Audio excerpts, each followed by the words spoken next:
दोस्तों स्वागत करते हैं आप सभी का एक बार फिर से आपके अपने चैनल पर, जहां पर हम लेकर आते हैं देश दुनिया की ताजा और बड़ी खबरें। दोस्तों हमारे देश में जिस तरीके से कोरोना के मामले तेजी से बढ़ रहे हैं, ऐसे में अब ब्लैक फंगस भी बड़ी तेजी से बढ़ने लगा है, जिसको लेकर पीएम नरेंद्र मोदी ने बड़ी घोषणा कर दी है। ऐसे ही देश से बहुत बड़ी खबरें निकल कर आ रही है, जिसको जानना आपके लिए बहुत जरूरी है। इसलिए इस वीडियो को शुरू से अंत तक जरूर देखें, जिससे कि सरकार के द्वारा दी जाने वाली योजनाओं के लाभ से आप वंचित न रह जाएं। तो दोस्तों बिना समय गंवाए शुरू करते हैं खबरों का सिलसिला। दोस्तों खबरों को विस्तार से जाने उससे पहले जानते हैं खबरों की हेडलाइंस। आपको बता दें कि मध्य प्रदेश में अब शादी में शामिल हो सकेंगे 40 लोग, मॉल और सिनेमाघर रहेंगे बंद। जाने अनलॉक की बड़ी बातें, और साथ ही जानेंगे कि बंद हुई 2000 रुपए की नोट की छपाई, अब चलन में है सिर्फ इतने नोट। और साथ ही दोस्तों जानेंगे कि सीबीएसई बोर्ड की 12वीं की परीक्षाएं कब होंगी। और साथ ही दोस्तों जानेंगे कि ममता बनर्जी ने कहा कि पश्चिम बंगाल में कोविड-19 संबंधी पाबंदियां अब 15 जून तक बढ़ाई गई। और दोस्तों जानेंगे कि योगी सरकार ने अब 6 महीने के लिए लगा दिया है एक नया कानून। और साथ ही जानेंगे कि किस राज्य में अगर कोरोना का टीका नहीं लगवाया तो वेतन नहीं मिलेगा।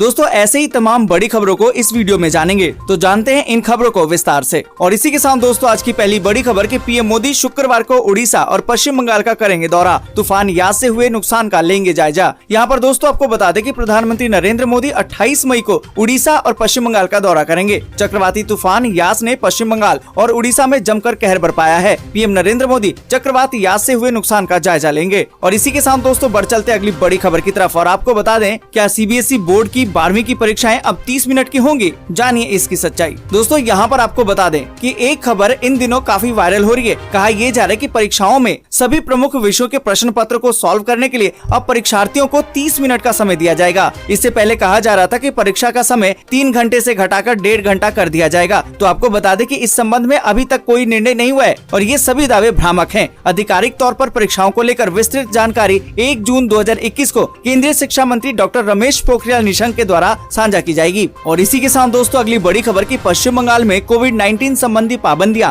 अब 15 जून तक बढ़ाई गई। दोस्तों यहाँ पर आपको बता दें कि पश्चिम बंगाल के मुख्यमंत्री ममता बनर्जी ने गुरुवार को कोविड-19 को नियंत्रित करने के लिए लागू पाबंदियों की मियाद अब 15 जून तक बढ़ाने का फैसला किया है। उन्होंने कहा कि पाबंदियों की वजह से महामारी के हालात को थोड़ा बेहतर बनाने में मदद मिली है। आपको बता दें कि पश्चिम बंगाल सरकार ने कोविड-19 के मामलों में तेजी से हो रही वृद्धि के मद्देनजर 16 मई से 15 दिनों तक पाबंदियां लगाने की घोषणा की थी। और इसी के साथ दोस्तों अगली बड़ी खबर कि अब मध्य प्रदेश में शादी में शामिल हो पाएंगे 40 लोग, मॉल और सिनेमाघर रहेंगे बंद। जाने अनलॉक की बड़ी बातें। दोस्तों यहाँ पर आपको बता दें कि कोरोना के मामलों में आ रही कमी के बीच मध्य प्रदेश में 1 जून से खुलने जा रहे कोरोना कर्फ्यू के दौरान क्या पाबंदियां रहेंगी और कैसे कामकाज शुरू किया जाएगा, ये जानना आपके लिए बेहद जरूरी है। तो आपको बता दें कि मंत्री समूह की बैठक में तय किया गया कि सरकारी दफ्तरों में कर्मचारियों की 50% उपस्थिति हो सकेगी। इसके अलावा राजनीतिक और धार्मिक कार्यक्रम पूरी तरह से प्रतिबंधित रहेंगे। हालांकि एक समय में 1 पुजारी और 2 श्रद्धालु मंदिर में दर्शन कर सकेंगे। बैठक में तय किया गया कि फिलहाल मॉल और सिनेमाघर बंद रहेंगे। वहीं निर्माण कार्य और सर्विस प्रोवाइडर संबंधी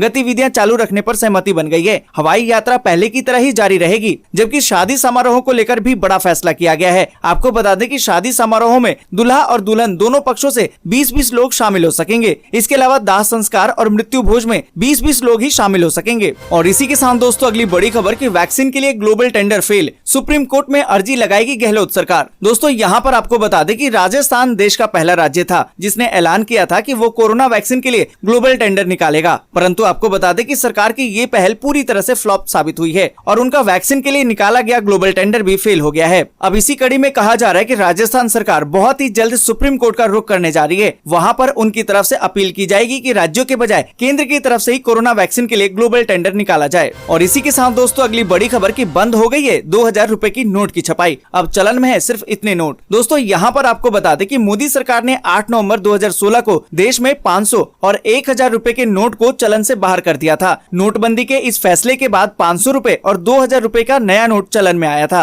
यहाँ पर दोस्तों आपको बता दें कि देश में 2000 के नोट सबसे ज्यादा चलन में साल 2017-18 के दौरान रहे। इस दौरान बाजार में 2000 के 33,630 लाख नोट चलन में थे। आपको बता दें कि वित्त राज्य मंत्री अनुराग ठाकुर ने लोकसभा में जानकारी दी है कि पिछले 2 साल से 2000 के नोटों की छपाई बंद कर दी गई है। दरअसल सरकार आरबीआई के साथ बातचीत करने के बाद ही नोटों की छपाई को लेकर निर्णय करती है। और इसी के साथ दोस्तों अगली बड़ी खबर की पंजाब में 10 जून तक बढ़ा दी गई है मिनी लॉकडाउन।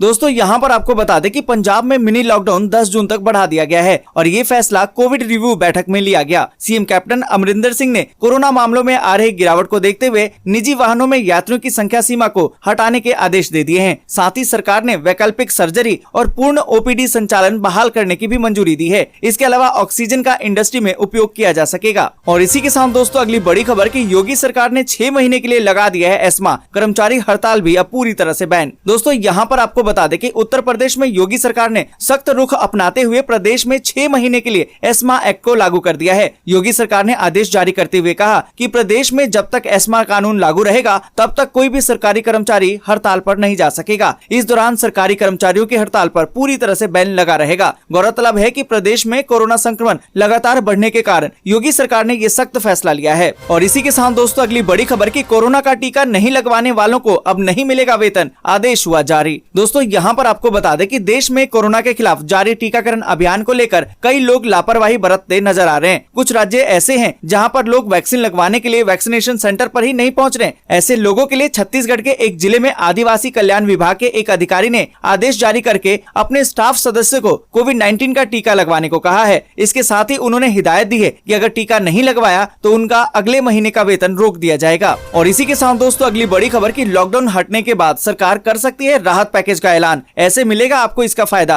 दोस्तों यहाँ पर आपको बता दें कि कोविड-19 महामारी के कारण आर्थिक पुनरुत्थान पर मंडराते खतरे को देखते हुए सरकार लॉकडाउन में ढिलाई के तुरंत बाद ही प्रोत्साहन पैकेज की घोषणा कर सकती है। ब्रोकरेज कंपनी बर्नस्टीन ने एक बयान में कहा है कि उसका मैक्रो इकोनॉमिक इंडेक्स अप्रैल और मई के दौरान आर्थिक गतिविधियों में गिरावट के संकेत दिखा रहा है। सरकार लॉकडाउन से सबसे अधिक प्रभावित छोटे कारोबार और स्वरोजगारों के लिए ये पैकेज ला सकती है। और इसी के साथ दोस्तों अगली बड़ी खबर की कुछ छूट के साथ महाराष्ट्र में जारी रहेगा लॉकडाउन, नई गाइडलाइंस जल्दी होगी जारी। दोस्तों यहाँ पर आपको बता दें कि देश में कोरोना से सर्वाधिक प्रभावित राज्य महाराष्ट्र में बीते कुछ दिनों से रोजाना ही 25,000 से कम केस सामने आ रहे हैं। अब स्वास्थ्य मंत्री राजेश टोपे ने बृहस्पतिवार को कहा कि ये निर्णय किया गया है कि लॉकडाउन को पूरी तरह से नहीं हटाया जाएगा, क्योंकि 21 जिलों में पॉजिटिविटी रेट 10% से ज्यादा है। उन जिलों में कुछ ढील दी जा सकती है जहाँ पर नए मामले कम मिल रहे हैं। कुछ दिनों के भीतर गाइडलाइंस भी जारी कर दी जाएगी। और इसी के साथ दोस्तों अगली बड़ी खबर की वाहन चालकों के लिए खुशखबरी, 100 मीटर से ज्यादा लंबी लाइन होने पर अब नहीं देना पड़ेगा टोल टैक्स। दोस्तों यहाँ पर आपको बता दें कि मोटर चालकों के लिए ये एक अच्छी खबर है।